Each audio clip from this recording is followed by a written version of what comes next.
What has the reaction been to this? Because I was gobsmacked when I saw it, and I thought, oh my God, why are people just up in arms about everything? It's been, I mean, the reaction's been pretty incredible. I think kind of to our surprise, at least to my surprise, uh we really made the film we wanted to make, from we told the story exactly how we wanted to tell it, which I know is not always possible. And especially the humor element, letting Pat just be Pat throughout the whole thing. And people have been really the fact that it's gone over so well has been kind of surprising. I thought it was going to be like 50% of people would get it, 50% wouldn't, but people really got it and loved it. In terms of the response from like politically, uh the telemarketing scam is still going on, which is crazy. Police organizations are still using telemarketers, but I think that people are more aware of it, and hopefully that's taking away from some of the profit of this crazy scam. How difficult was it getting permissions? Because there's like a lot of people in this, and I'm sure when it was so long ago, people would say, "Well, nah, I really don't want to be involved in that." Was it difficult to get them to sign off on, yeah, you can use the footage of me? No, I think I mean, obviously there's a lot of blurred faces in the show, but the ones that aren't are people that Sam had kept up with and stayed friends with over the years.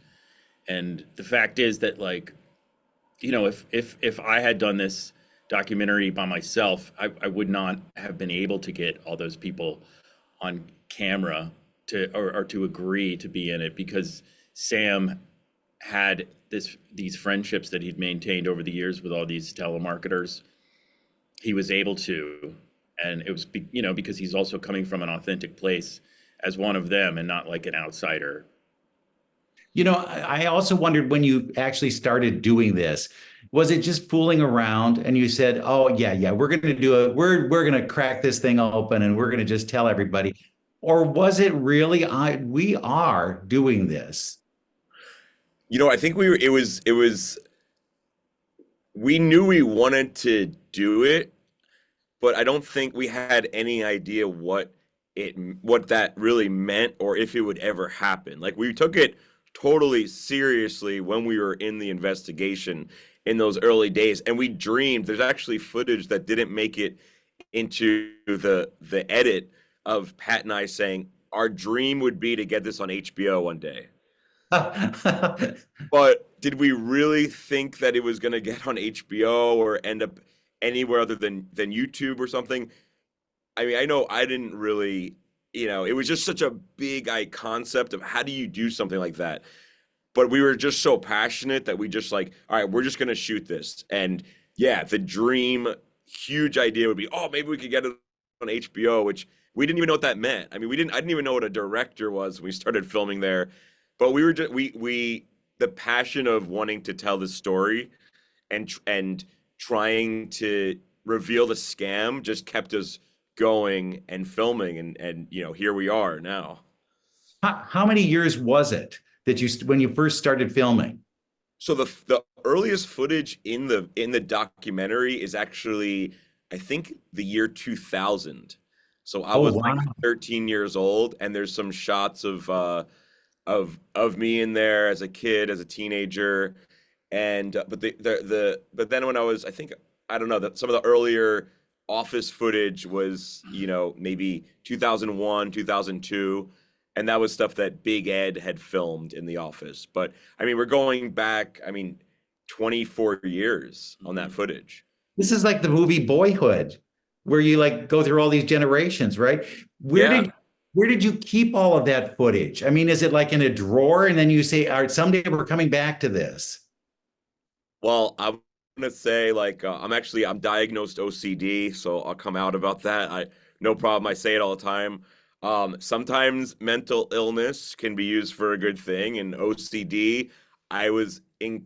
I would keep 3 copies of everything. So I had all the tapes, and then I backed up the tapes on hard drives, very unorganized. I apologize to our editor, Chris, who had to go through that footage, but I backed up the footage, had it on one hard drive at my mom's place, one hard drive at my dad's place, and then I had the footage with me. So I was very, very careful with that footage. And actually, there was a fire that happened in my father's house in 2016, and if I just had it there where it originally was, this would have never seen a light of day. Wow. Wow. Well, then, and when do you start showing it to other people and saying, can you help me with this? Can you get this all shaped Yeah, into something? I mean, I was you know, to use the word like kismet or I think there was kind of almost like it meant to be where I met, my cousin Adam here, living in LA, Adam and his wife were my only family, and I was living in LA, and I started hanging out with Adam and showed him the footage, and he's like, "Wait, what? This is crazy." I'm like, "Yeah, I've just been holding on to this for a bunch of years." And he brought it to Rough House and the Safdie brothers.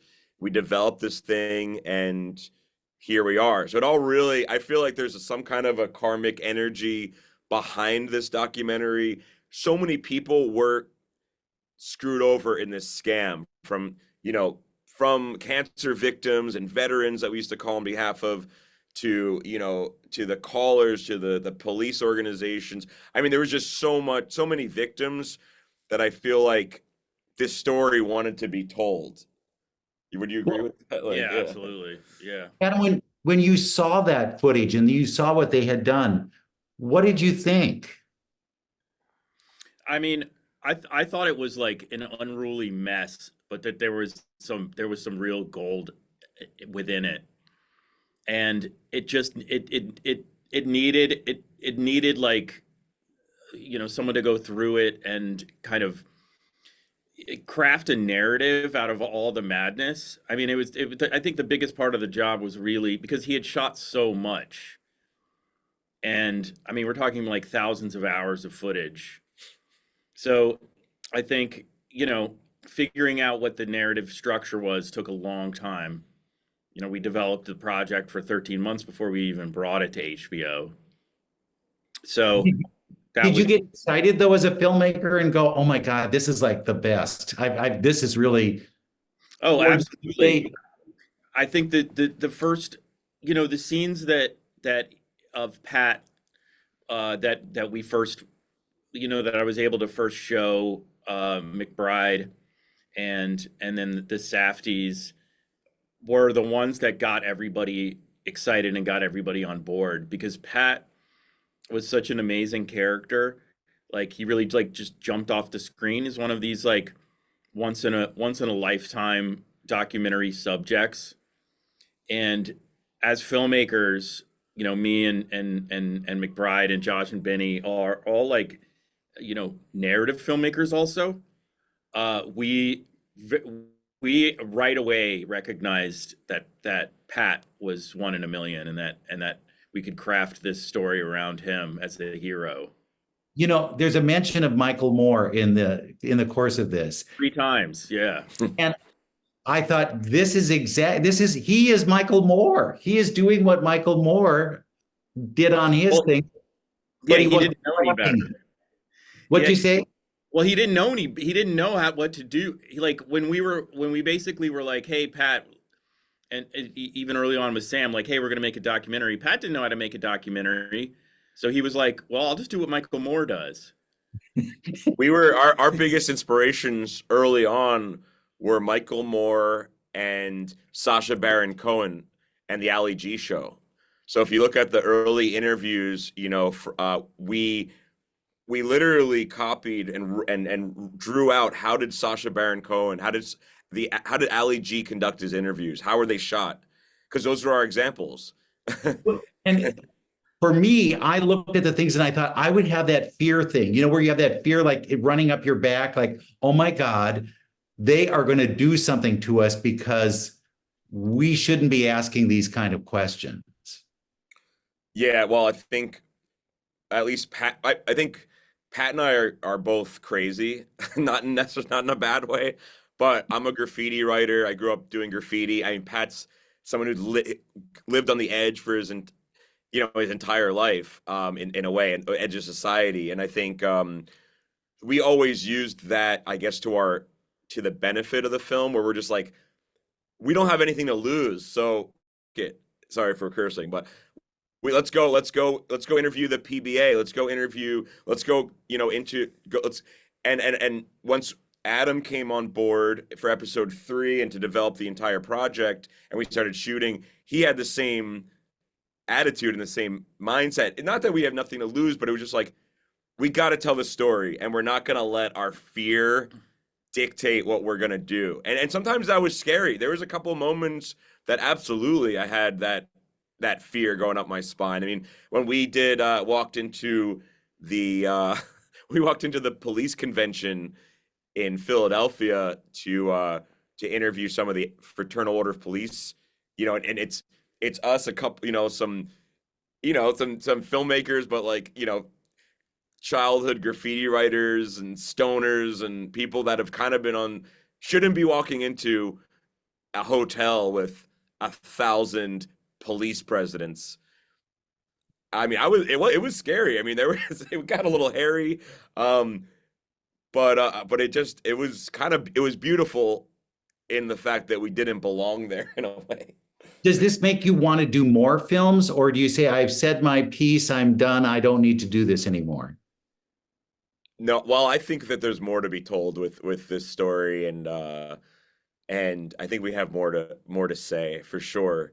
There's so many scams happening, and people have been messaging us just daily with tons and tons of, I got caught up in this scam, that scam. Hey, look into this company. I mean, so I think people want to see more, and especially from Pat. I mean, Pat is a great character, and he's really passionate about helping the little guy, and that's what originally got us started on this, So I think there's more to tell for sure.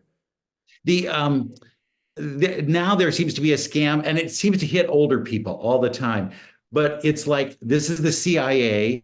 We need your help with this. You can't tell anybody. We need you to go get $5,000, $10,000 out of the bank. And to me, it was very much like this, except that doesn't have the we're endorsed by the police department, but there are so many out there. Why is that? Is it because it's just easy money? I mean, yeah, I mean, I wouldn't say it's easy money, I mean, I think that especially the elderly are, I hate to use the word gullible, but like, they're targets, and it's sad that people want to take advantage of that. But that's just a fact of life, So we need to like educate them, and we need to like, honestly, like look out for them, look out for your grandparents and your elderly neighbor, and make sure they're okay, and that they know not to pick up the phone, not to take these calls. I know we have to go, but just one piece of advice. What would you tell people when they do get the calls? Just hang up? Is that it? Yeah, I would say just hang up. But the thing is, it's like, I kind of feel like it needs to be stopped at the root. We could say the advice is just hang up. But man, just seeing, it is $1 billion business, these scams that are coming through cell phones, computer viruses, those type of things. And Farouk said in Telemarketers, one of my favorite quotes, he goes, when there's money to be made, people will find a way, they'll find a way to it. And I think that's the thing with this all. Yeah, the advice is definitely hang up, but it's also education. And I think and that's what we tried to do in this film, is educate. And I have friends that are still calling. They're still in the offices. All the callers, the telemarketers love us. The owners, not so much, but the telemarketers, all the callers love us. And I get my friends are texting me that still work, that went from CDG to now they're working, 20 years later, still calling for the cops. And they text me, oh, just got another one that said they watched HBO, hang up, or hey, oh, Pat's my lawyer's named Pat Pespis, and he tells me not to donate. Like, and so we did have an effect on this, even though the scam, it hasn't gone up through as high as I think we'd want in politics, where politicians are saying, hey, no more. But we did create a great awareness of this. So I think we did our job. But yes, you get the call for any of these things, hang up for Hang sure. up the phone, yeah. Well, thank you guys so much, and great good luck with this. It was fascinating to watch, and I don't know that I have the guts to do that kind of stuff, but I do know that I will hang up now. Thank you so much for having us. Appreciate all the love, man. Appreciate it. Thank you.